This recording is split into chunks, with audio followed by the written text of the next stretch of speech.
Today, we will be talking about phishing scams. No, we don't mean when you think you caught a big bass and end up with a crappie. What we mean is when seemingly well-meaning emails or messages that you get are actually an attempt to get money out of you or get access into your files. Let's see how the Corny family deals with Phishing Phil and ID Ivan. One day, Amy was on her computer. She received an email from their local co-op stating that they had a data breach and she needed to click on the link to go reset her password. If Amy were to click on this link, she could run into her adversaries, Phishing Phil or ID Ivan.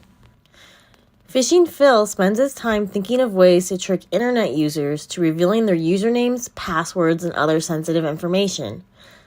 ID Ivan spends his time thinking of ways to collect people's identification information, especially things like social security numbers and driver's license numbers.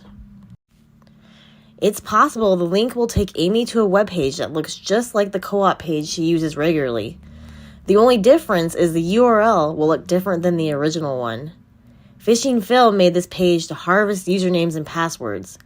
By typing in her old username and password in an attempt to reset it, will actually give Phil what he wants. It's also possible that this link that Amy clicks on will look like a page that is actually a counterfeit page that would be asking for social security numbers, birthdays, or addresses, but saying that they need this information to reset Amy's password. This is the way for ID Ivan to get sensitive information. So what should Amy have done instead of clicking on the email? She could have visited the co-op's page directly by typing it into her browser and not clicking on the hyperlink in her email. She could just delete the email because it looks fishy. Or she could call the co-op directly to ask if they sent the email. By calling, she could alert the co-op that there's a scam going around and they could alert other customers as well.